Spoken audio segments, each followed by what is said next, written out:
Could be off on a wilderness adventure or maybe just a walk in the woods. Either way, if you become lost or disoriented, you could be in serious trouble.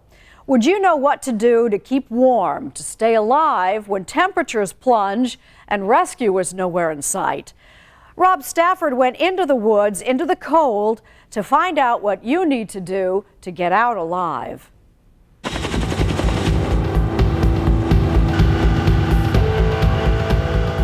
It's almost commonplace. Rescuers racing against the clock to find people lost or stranded in the wilderness. And for every success story, there are tales of those who don't make it back. More than 170 in 1998 alone. It's a big problem. The National Park Service alone conducts more than 4,000 search and rescues annually. And in the winter, freezing temperatures make that job even more difficult. Tonight, we'll show you how to stay warm and alive in the wilderness long enough for help to arrive. Hey, Cody. How you doing? Our guide, survival instructor Cody Lundin. I'd like to say it's good to see you, but I foresee misery and pain in the next 24 hours. You're right. He and I have some history together.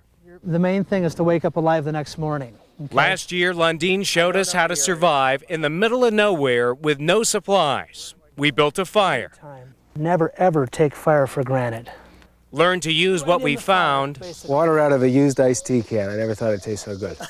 Sampled the local cuisine. Chew 'em.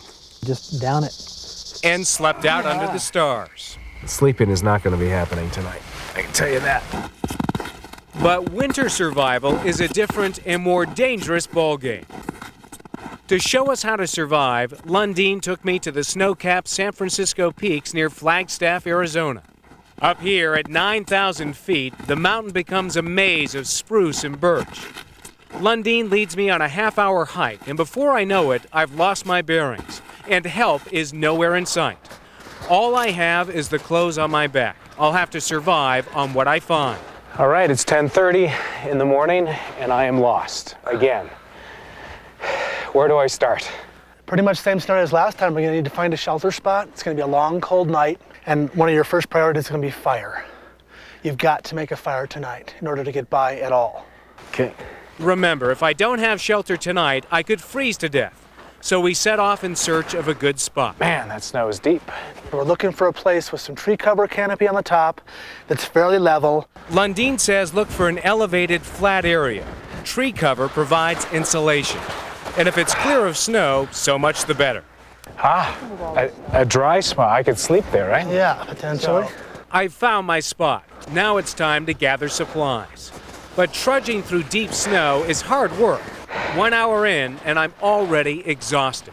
Yeah, I find myself in a hurry. Lundin says it's common to panic and try to get things done fast. But if you're sweating out there, that moisture in your clothes could freeze later on tonight. Instead, mellow out. Only work at 60% of your full effort. Another common mistake, trying to get unlost. I put a lot of effort into this. Wouldn't it be smarter for me to be spending this time trying to find my way out of here or signal for help? The reason you're spending energy now, Rob, is you know you're going to have to hunker in because no one's looking for you right now. The thing that's going to kill you tonight is if you're not prepared for the night. And wandering around out here, you're going to start to panic. And at the end of the day, you're going to have only thing to show for it is you'll be dehydrated, exhausted, your clothes will be wet with sweat, and you'll have nothing, no shelter, no fire, nothing. That's a setup for death. It's time to build a fire. Look out. For that, I'll need fuel, and lots of it. In all, I knocked down at least 30 dead trees. Sounds like a lot, but it's better to have too much fuel. Once night falls, it'll be tough to gather more. But all this work is making me thirsty. This shouldn't be a worry since I'm surrounded by water. A nibble now and then is fine, but Lundin says eating lots of snow is a common and potentially deadly mistake. Snow is mostly air.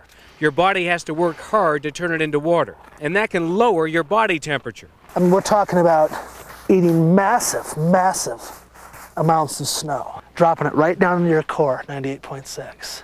Not good. So I soldier on. Lundin shows me how to build a bed out of logs and tree boughs. This will be a great piece for a bed. 2 big trees make the sides of the bed.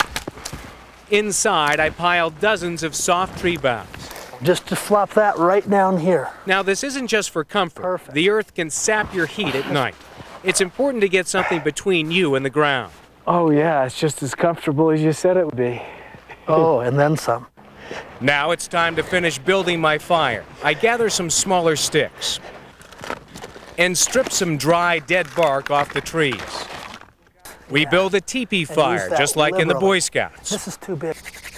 Last time out, Lundin showed me how to make fire with 2 sticks, but it's very difficult and takes a long time. It's not there. Not gonna happen. Okay. This time Use that around, I'm liberally. happy to accept This is some too help. big right now. Lundin gives me a magnesium strip, my only concession to being prepared. It can be found just about anywhere you buy camping gear and is better than a match because it makes a spark even when wet. Here we go. It takes a bit of work, but we go. after a few minutes, I've got a fire.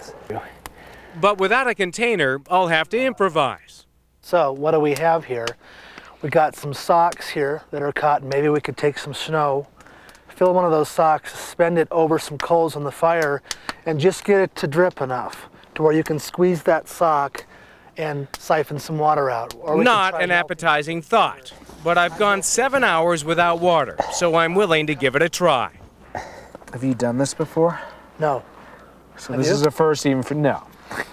Nor will I do it again. After a little effort, it works. I'm getting a drink.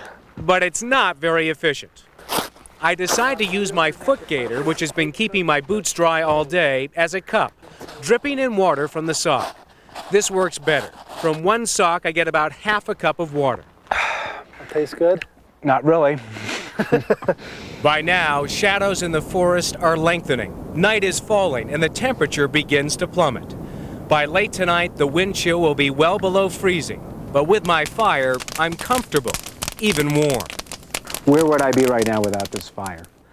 In dire straits, you know, especially as the time goes by. Another hour gets colder, another hour gets colder. You'd be a hurting unit. I mean, how would I get through the night? You probably have to exercise. Isometrics, push-ups, sit-ups, squats, something that, you chew up a lot of body energy, but that would be our only choice. And improvise something with the insulation we have here. But thanks to my fire, I didn't have to worry about that, or about wild animals, which tend to steer clear of the flames.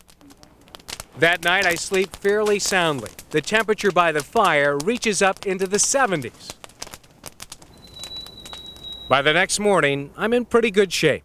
The fire made all the difference in the world. It was a long night, but I was able to sleep a fair amount. I could sleep for like 30 or 45 minutes at a time, and the fire would be hot enough to keep me warm enough to sleep for that period. Now the only thing left to do is get rescued. The best way is with ground-to-air signals. Lundin shows me a simple one. Stamp out a big X in the snow. Then lay some tree boughs in the depression. This contrast can be seen from far away. Just kind of pack them up into a dome. Next, Lundin shows me how to build a signal fire. We build another teepee suspended off the snow. This time, instead of dry logs, we pile green vegetation on top. Get it nearer to the opening and then blow. I take an ember from my campfire and bring it over. Once the fire gets going, the green tree boughs start smoking. A lot. Good, good. Here we go. Perfect. Once the smoke clears the treetops, it can be seen by rescuers. On my trip, I deliberately went out with minimal supplies. But if you go out even on a short hike, you should always have a source of fire, some water, warm clothing in layers, and some non-perishable snacks. It's also a good idea to bring a compass, a map of the area, and a cell phone. Now, it may not work where you're going, but if it does, it could be a lifesaver. And always remember to tell someone where you're going and when you expect to be back. That way, if you do get lost, rescuers will know where to look. If you do get lost, don't try to find your way out. Find some shelter and hunker down. Try to get a fire going. Once you're settled, work on signaling for rescue. But remember, don't sweat. Work at 60% effort. Use your head and save your strength, and you should get out alive.